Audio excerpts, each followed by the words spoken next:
A Giants podcast for Giants fans By Giants fans. from the offseason to the wins and the losses. It's time to take one giant step. Welcome in. One giant step. Training camp's here, baby. Shaun, Morash, Bryce, Gelman. Why'd I just yell baby like that? What a loser I am. How's everybody doing? Training camp's back. That's why. Training camp's back, Bryce. Training camp is back. So one giant step is here. The season trudges along here. It's we're nearing the end of July in the year 2025. And the Giants have a seemingly new look roster on the field. At Bryce Gelman on Twitter, at Shaun Morash on Twitter. So the way we're going to set this up, we're going to try to drop these pods once a week, if not twice a week, depending on when news actually breaks in training camp. Like, for instance, if we were a Jets podcast, we might be doing an emergency one right now on a Justin Fields toe injury. We're not a Jets podcast, though. Knock on wood, we don't have anything like that to report. Again, just to kind of set up what's to come as I drop my phone, which I need for information. One Giant Step is a podcast for Giants fans by Giants fans. I say that if you're a longtime listener, because we might have new listeners now that a new season's upon us with rejuvenated energy. We will have 3 preseason games to come, although full disclosure, I will not be able to see 2 of them live. So you're not going to get an immediate podcast to the first one because I am a godfather to my nephew's baptism right at 1:00 for a Saturday 1:00 game. So I probably won't even see that game until Sunday morning. Why the Giants get murdered. Exactly.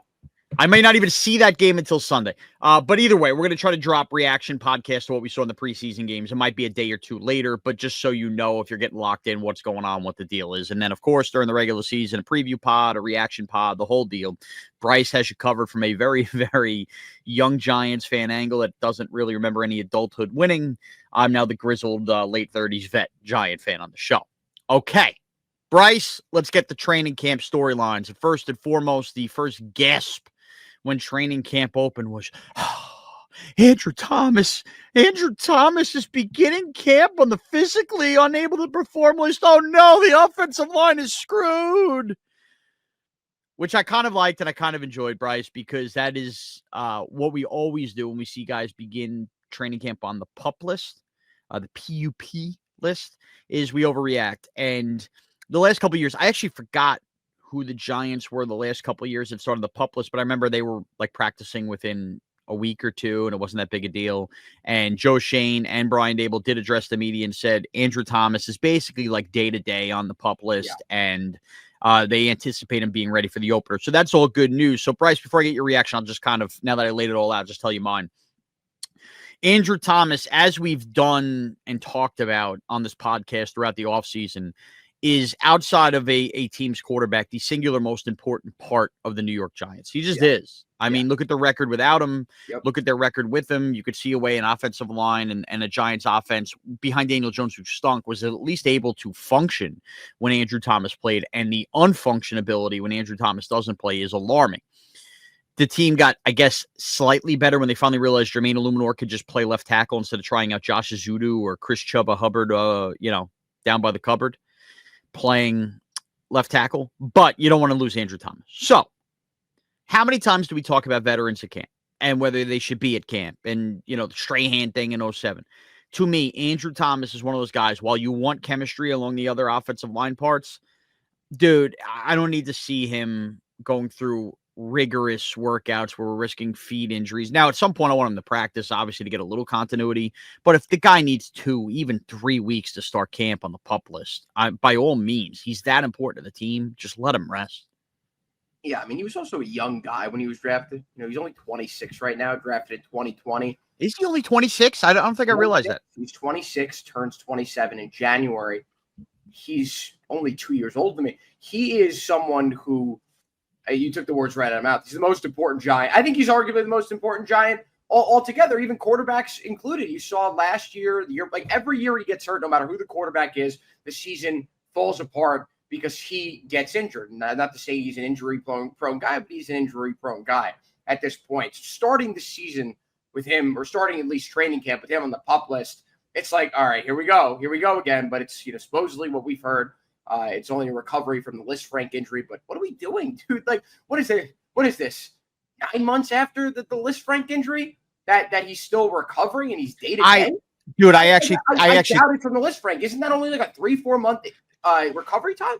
But that's where, Bryce, this is where you have to have your antennas up and realize that's not his first foot injury. They know his importance. I think him having to be on the PUP list to start has less to do with that actual Liz Frank injury and more to do with the caution the Giants. Yeah, I'm just playing devil's advocate. I know. I agree with you, but like there is the obvious, not obvious answer, the not so obvious answer, maybe hidden in plain sight, no matter what you believe here, that he's potentially still recovering from this. And I don't think that's true.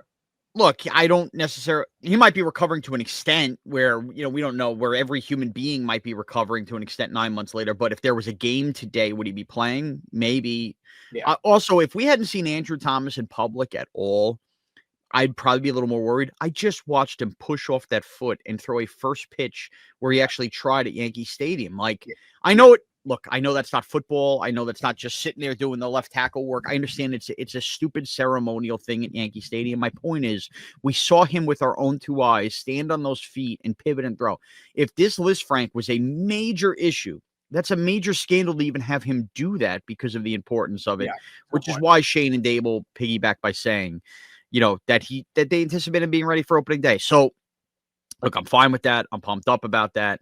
And ultimately, just keep them under bubble wrap. Now, what you can have happen, Bryce, and we'll pivot in a second, is you can't have Andrew Thomas's lack of availability on the field lead to where the Giants' strength is their pass rush, not having the offense be able to get plays off, because that's not going to help anybody in training camp. Now, they say iron sharpens iron.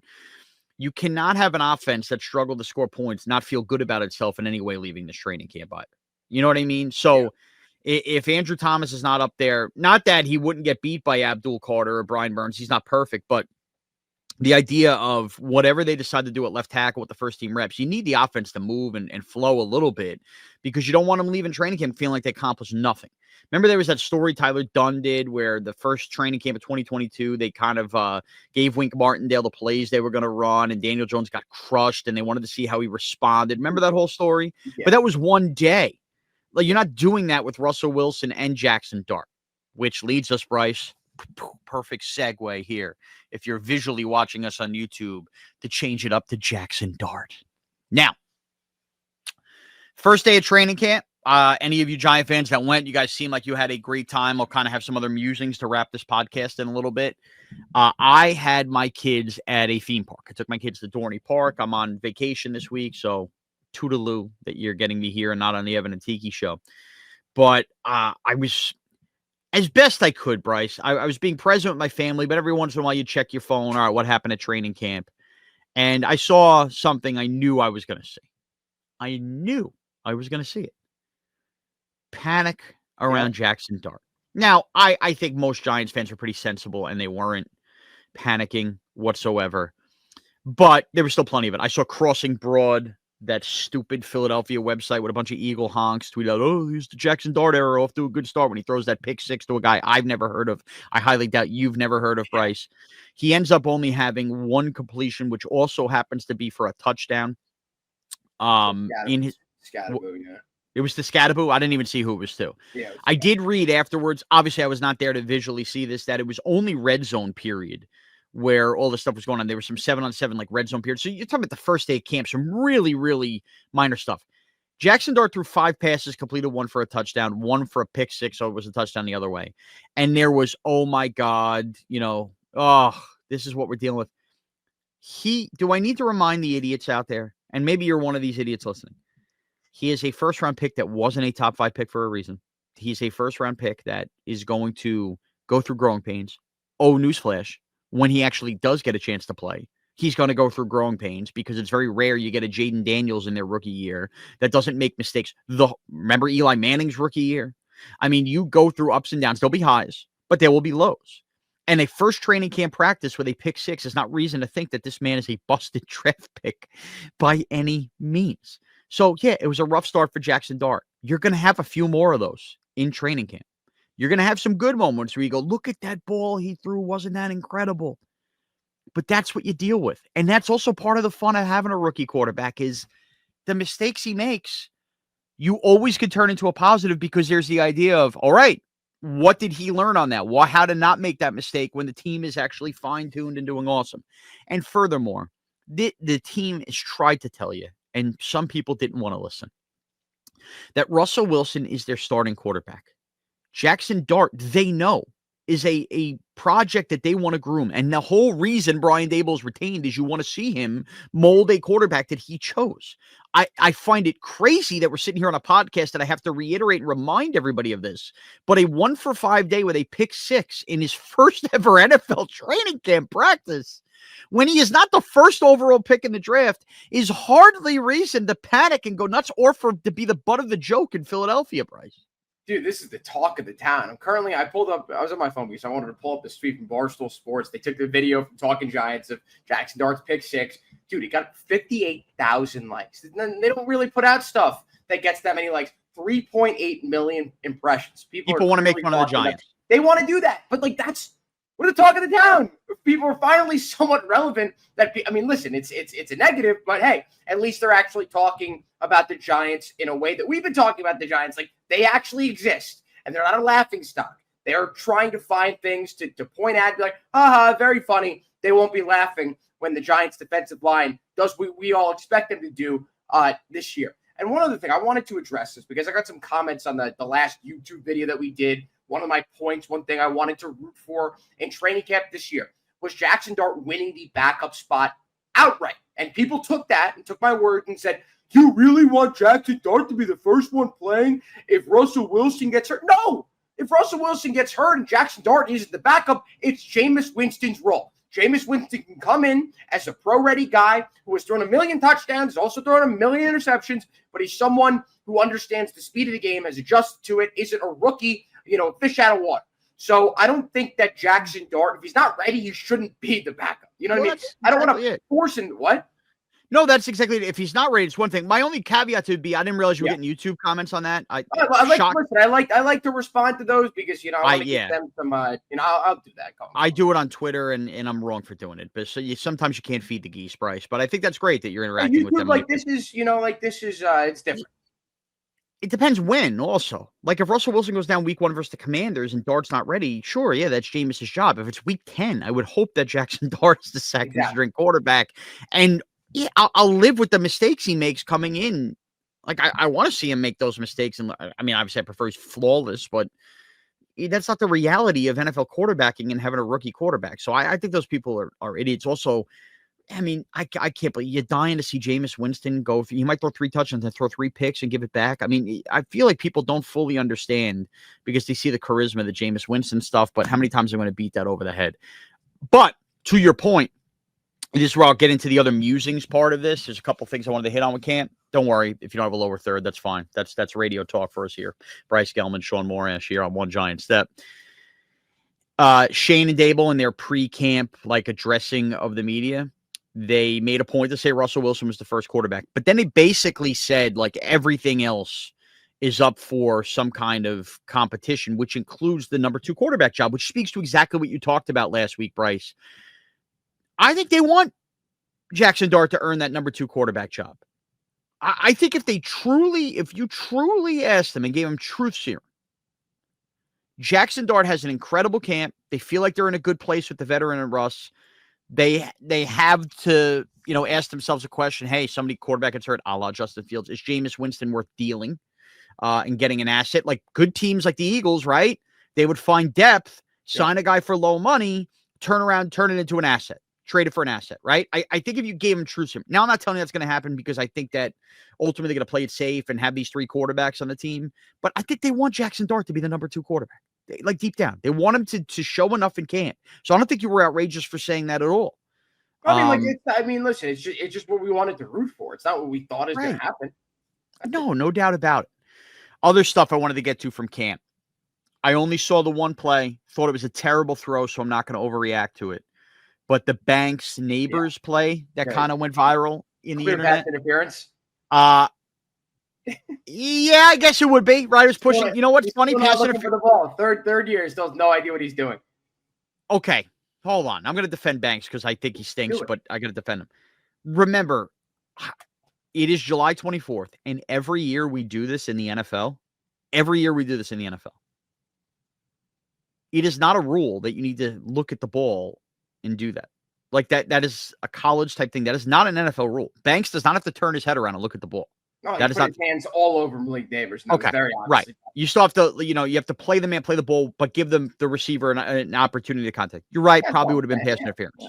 The problem is, I like that they're putting Banks on Neighbors because we talked about like Banks should win that job over Flott. I don't want to be a disaster.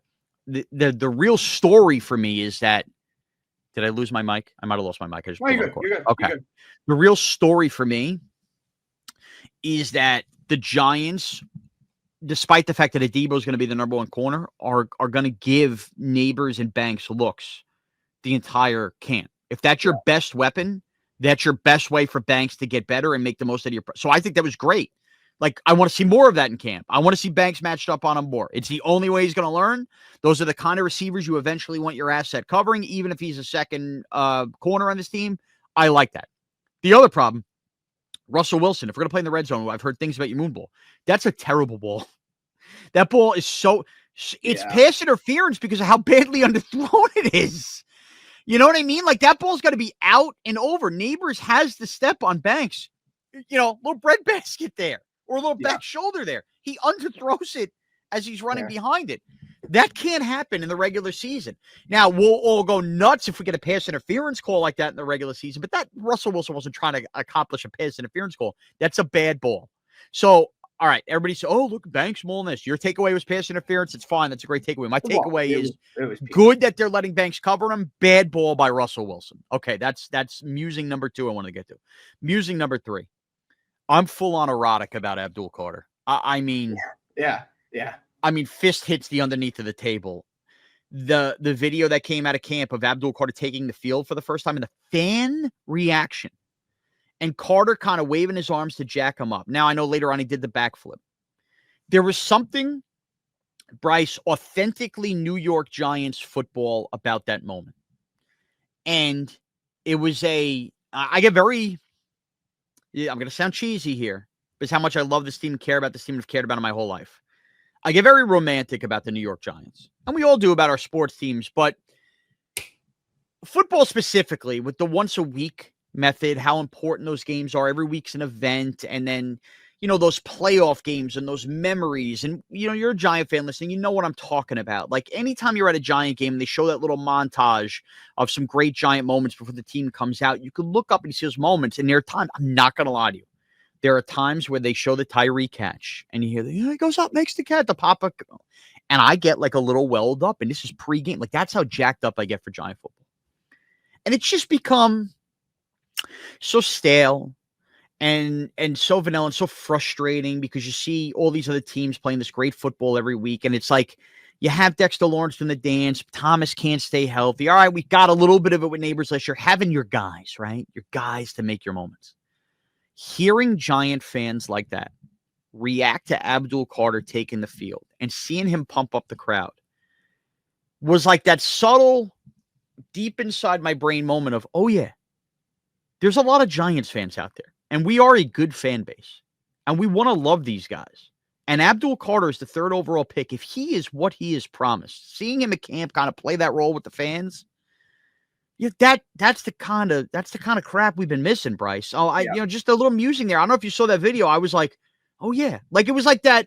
Oh yeah. It's not just me and Bryce Gelman talking into the abyss. It's not me with Tiki and Tommy in the afternoons talking to the abyss. Like, we are dying for a guy like this. Yep. And all those fans that showed up at camp to go nuts, like, we are all in this together. We have been so fractured as a fan base about arguing over offensive linemen and Daniel Jones and whether Dable and Shane should get fired and how much Dave Gettleman screwed up. All it's been is this negative talk.